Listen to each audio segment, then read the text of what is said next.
जय श्री कृष्ण, जय श्री राधे। तो आज कथा आती है श्री कृष्ण भगवान और राधा रानी की। तो पहली बार मतलब जब युवा अवस्था में आए तो किस तरह से राधा रानी और कान्हा जी की मुलाकात हुई। अभी मुलाकात नहीं हुई है, अभी तो सिर्फ आमना सामना मतलब दूर से देखने वाली बात चल रही है। कैसी चल रही है? तो राधा रानी के मन में छवि है वही अपने मतलब गोलोक धाम की ही है कि कृष्ण भगवान को ही वो श्रवण करती रहती हैं और इसी तरह से चित्र उनके मन जो है इसी तरह से उनमें रमी रहती हैं। अब उनकी जो सखियां हैं जैसे ललिता विशाखा हो गई, उनकी सखियां जो मेन सहचरी हो गई, तो वो क्या करती हैं, एक दिन जो है इसी तरह से भांडी वन में गई हुई थी और वहाँ पे देखा कि ग्वाल बालों के साथ जो है इसी तरह से एक ग्वाल बाल जो है गैया चराते हुए दिख गए उन्हें। और इतना सुंदर रूप वहाँ पे ललिता विशाखा और भी जो सहचरियाँ थी वो सब मोहित हो गई, प्रभु का मतलब सौंदर्य देख के मोहित हो गई। तो उन्होंने विचार करा कि इन्हीं का ही तो ध्यान कहीं हमारी राधा रानी तो नहीं करती हैं। तो इस तरह से वो जो है राधा रानी के पास आती हैं, राधा रानी से कहती हैं कि हे राधे, तुम जिसका चिंतन करती हो ना, जिसका तुम चिंतन करती हो, अगर उसको देखोगी तो तुम्हारा हाल क्या होगा। तो राधा रानी कहती है क्या हाल होगा? कहती मैं जिससे देख के आई हूँ, मुझे लगता है आप उसी की चिंतन कर रही हो। तो कह रही कैसे? कह रहे अरे एक ग्वाल बाल के साथ जो है गैया चराने के लिए आता है, ग्वाल बाल है और इतने सुंदर है, इतनी कटीली उसकी नयन है, इतने सुंदर मतलब अधरन पे मुरली धरे रहते हैं, पीताम्बर ही ओढ़े रहते हैं, इस तरह से काली कमली ओढ़ करके और गैया चराते रहते हैं। अब गैया थोड़ी ना चराते, बस बांसुरी बजाते रहते हैं। हम देख के आए, एक बार आप भी देख लो। तो राधा रानी कहती तुम सबके बहकावे में आ करके मैं ऐसे ही बात मान लूंगी। तो कहती हैं राधा रानी कहती देखो मैं ऐसी बात तो नहीं मानूंगी, ठीक है, एक काम करो, तुम दोनों चित्र बनाओ। अगर चित्र देख लिया कि हाँ जिसका मैं चिंतन करती हूँ वही है, तब मैं तुम्हारी बात मानूं, ऐसे मैं कैसे बात मान सकती हूँ? नहीं मान सकती। तब जाके ललिता और विशाखा जो है श्री कृष्ण भगवान की छवि बनाने लग जाती। अब इसी तरह से सोचती हैं कि प्रभु की जब वो पेंटिंग बनाती हैं तो कहते हैं ना कि मन में वो सोचती देखे रहती हैं, एक उनके नयन कैसे हैं, वो कैसे पगड़ी पहन रखे हैं और किस तरह से उनकी मुस्कान है, क्या गले में पहन रखे हैं, क्या कमर में धारण कर रखे हैं, क्या बाजूबंद पहन रखे हैं, क्या गड़ुले पहन रखे हैं। इसी तरह से प्रभु ने एक एक छोटी छोटी जो चीजें धारण कर रखी थी। ललिता विशाखा जो है प्रभु के एक एक चीज को उस चित्र में उतार दिया था।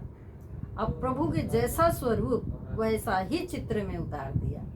अब जब चित्र में उतार दिया तब राधा रानी से कहा हे राधे, एक बार आप इसे देख लीजिए। तो राधा रानी ने कहा पता नहीं कुछ ऐसी उल्टा सीधा बना दी होगी और कह रही हैं ले देख लो, चलो तुम्हारी तसल्ली के लिए मैं देख भी लेती हूँ। अब जैसे ही राधा रानी ने ऐसे देखा तो राधा रानी देखती ही रह गई। अब इस तरह से राधा रानी देखती रहे, मतलब उनका सुध बुध जो है खो बैठी, वो चित्र देख के ही खो बैठी कि अपने मतलब गौधाम की उनकी यादें ताजा हो गई कि मतलब प्रभु का दृश्य देख करके। अब ललिता विशाखा देखने लग गई कि भाई राधा रानी ने देख लिया है। तो राधा रानी ललिता विशाखा कहती हैं कि राधे यही है, देखो ये रोज डेली, और पता कब आता है गैया चराने के लिए? जब रात्रि की चौथे पहर का टाइम होता है, सुबह के 4 बजे बजते हैं, 5 बजते हैं, तो इस तरह से गैया चराने के लिए आता है। और हम देख के आए और बड़ा सुंदर है, हम तो उस पर मोहित हो गए हैं। मतलब उसकी इतनी चितवन ऐसी है कि कोई भी उसे देख ले तो मोहित ही हो जाता है। ऐसा कोई कहे कि हम मोहित नहीं हो सकते, वो सबके चित्त चुरा लेता है। राधे एक बार जरूर देख लो तुम। तो जैसे ही राधा रानी चित्र देखती हैं तो शुद्ध बुद्ध तो खो जाती हैं। अब उस चित्र को ललिता विशाखा को भी नहीं देती। अरे हाँ, ललिता विशाखा राधा रानी की मेन सहचर्या होती है कि उनसे कोई चीज़ जो है छुपा के नहीं। अगर प्रभु से मिलने के लिए भी जाना है तो ललिता विशाखा जो है राधा रानी को इस तरह से हर एक चीज़ का मतलब नोट करके तब जा कर के करती, कहीं हमारी राधा रानी को कोई दिक्कत और तकलीफ ना हो। अब राधा रानी जो है प्रभु का चित्र लेकर के सैया पर लेट गई और देखते देखते नींद आ गई। जैसे देखते देखते नींद आ गई, इसी नींद में स्वप्न में देख रही हैं कि यमुना तट पर राधे रानी जो है बैठी हुई हैं और श्याम सुंदर जो है इसी तरह से नृत्य कर रहे हैं और नृत्य करते करते धीरे धीरे राधा रानी के करीब आ रहे हैं और उनके सामने आकर के खड़े होके नृत्य कर रहे हैं। तो इसी तरह से अचानक उनकी नींद टूटती है। जब नींद जो है टूटती है तो उस वक्त प्रभु अपनी लीला चालू करके रखते हैं।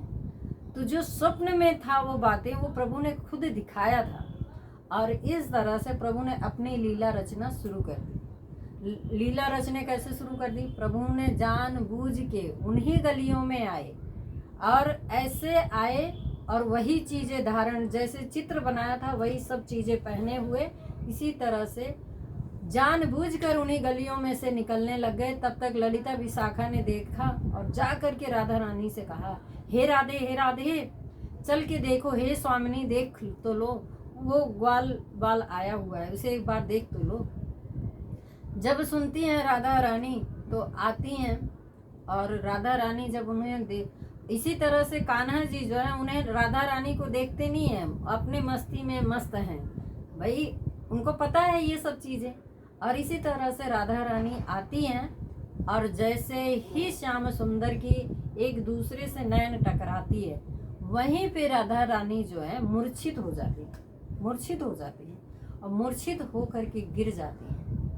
फिर उसके बाद कृष्ण जो है वहाँ से चले जाते हैं। अब इधर राधा रानी का हाल ये हो गया है कि राधा रानी ना खा रही हैं, ना पी रही हैं, ना कुछ, उनको भूख प्यास कुछ नहीं लग रहा है, उनकी ज्वर चढ़ गया, मतलब बुखार आ गया। अब इस तरह से मतलब श्याम सुंदर की मिलन उनका नहीं हो पाया, मतलब इस तरह से वो इतना प्रेम करती हैं श्याम सुंदर से, वो किसी से बोल ही नहीं पा रहे हैं। लेकिन ललिता विशाखा सब जान रही हैं कि राधा रानी की क्या हाल हो गई।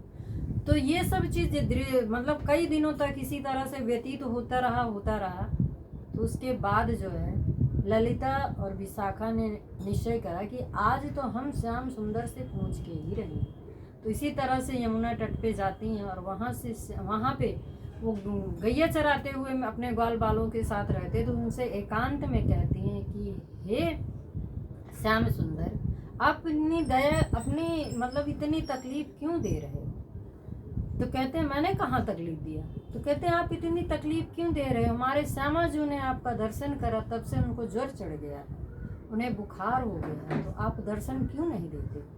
तब जाके श्याम सुंदर जो है ललिता विशाखा से कहते हैं कि जो मैं हूँ वही राधा है, राधा जो है वही मैं हूँ, ये सब भूल गई हो तुम लोग। तो राधा और मुझ में कोई फर्क नहीं है। तो इस तरह से राधा और मुझ में कोई फर्क नहीं है। तो इस तरह से जब उनको भान होगा तो वो अपने आप मुझे जानने की कोशिश करेंगी, क्योंकि उनमें और मुझ में कोई भेद नहीं है। वो मैं उनके अंदर, वो मेरे अंदर, इस तरह से परमात्मा एक ही हैं, हम दोनों एक ही हैं, बस अलग अलग जगह अपना अपना काम कर रहे हैं। तो इसी तरह से ये जो एक प्रेम लीला